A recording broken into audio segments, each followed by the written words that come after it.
Terry Crews is one of my most favorite actors. The first time I ever saw him on screen was in the film White Chicks. You are so beautiful.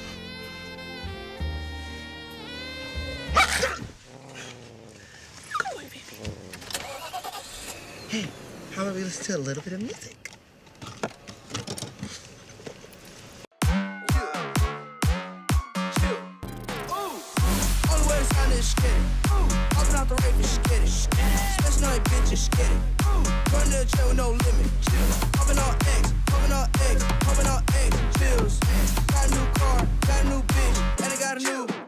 And then in his famous Old Spice ad. Dryer, and I never have to remember.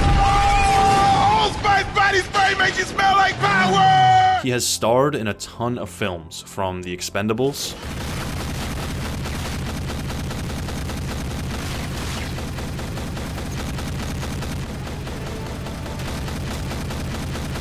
to the show Brooklyn Nine-Nine. Tommy, can we order some food? Cook's gone. I sent him home. You have any more of these pretzels? Sure.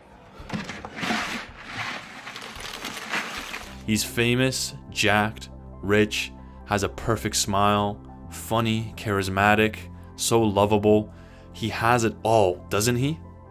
Wrong. Although Terry right now is honestly a role model and the epitome of a really high value man, it wasn't always that way. In fact, in 2015, Terry uploaded this video on YouTube that took the NoFap and men's health community by storm. You know, for years, my dirty little secret was that I was addicted to pornography for years. It really messed up my life in a lot of ways. The thing is, it became a thing where I didn't tell anybody. I didn't tell anybody. It was a thing that, it was my secret, nobody knew. And that allowed it to grow. And it got bad. And when I say bad, some people deny, they say, hey man, you know, you can't really be addicted to pornography. There's no way. But I'm gonna tell you something. If day turns into night and you are still watching, you probably got a problem. And that was me. It affected everything. I didn't tell my wife, didn't tell my friends, nobody knew. But the internet allowed that little secret to just stay and grow. And it was something that, you know, my wife was literally like, I don't know you anymore. I'm out of here. And that changed me. I had to change because I realized, yo, this thing is a major problem. I literally had to go to rehab for it. That's right, Terry fucking Crews was addicted to pornography. He ends up uploading more follow-up videos to share some light on his addiction. You know, I went to therapy big time. I didn't know what was going on. I didn't know how to beat it. I couldn't do it alone. And what I was told is that I needed to become more aware. And this just blew me away because I kind of realize and know what this stuff is in other areas, but with being aware is really just about knowing how you feel, knowing where you are in a particular moment. Like, you know, I had to realize when I was depressed. I had to realize when I was sad about something or when I was feeling lonely, because those were the times that I was more likely to use pornography. The times when I would, you know, something really bad happened or I had my heart broke, but I thought I was going to get something that didn't happen. And those times, it's just like eating, you know, when you feel sad or lonely, you grab food. And instead of food, for me, it would be pornography. Another thing I was told about, you know, the pornography addiction was shame. And one thing everybody has to realize is that you can't survive with guilt and shame. Shame is something that says you are bad. Now, guilt says you did a bad thing, okay? Sometimes it's good to feel guilty. Actually, it's very good to feel guilty because then you know you hurt somebody.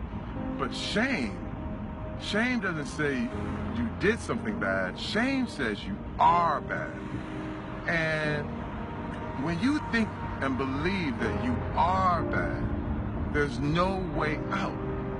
There's no way out. You say, you know what, forget it. I might as well use drugs. I might as well overeat. I might as well use porn. I might as well go do something crazy. Because if you believe that you are bad, then you act accordingly. And what you have to change is that paradigm in your life. You have to believe that you are good. And once that hit me, it was one of those things that cracked that egg that really changed everything for me in every way. And I started to see myself as good. I started to see myself and believe in my heart. I didn't want to be this way. I didn't want to continue to do the things that hurt my wife and hurt my family. And so shame, you have to get rid of shame. There's a good chance you've already seen these videos and Terry's 2 cents and what he's had to say on the subject, but I wanted to put Terry in the spotlight again because of one main reason. His chest muscles. Oh my God, they're just out of this. I mean, he shatters the stereotype of an addict. When we think of people who have some sort of crippling vice, an addiction, something that's really dysfunctional, some sort of disorder or, bad behavior, we commonly believe them to be odd-looking, low status, maybe in poverty, unkempt, just generally odd-looking people that give off the impression that something's wrong with them. But Terry was hooked for years, before he was even married, while he was going to film gigs, while he was making tons of money, while he was completely shredded. He was dying on the inside. He was destroying his marriage and basically pulling the plug on his entire family. Just because you are successful in other departments of your life, like your career, your social life, your looks, it doesn't mean you're actualized, happy, or fulfilled. Do not be deceived by your peers or social media. They may be going out with beautiful girls, going on vacations, epic adventures. They may be great looking. They may appear to be happy. And they may be doing all of the above while possibly consuming loads of porn, but you don't even have 1% of an idea what's going on inside of them. No matter what language you speak, what color your skin is, how poor or rich your family is, how aggressively you watched porn growing up, this is a real addiction. It's a real problem. And it won't go away by just making more money. It won't go away by going on vacations. It won't just disappear by putting your mind elsewhere and thinking that if you become successful, if you do this, do that. No, it doesn't go away just because you went to the gym.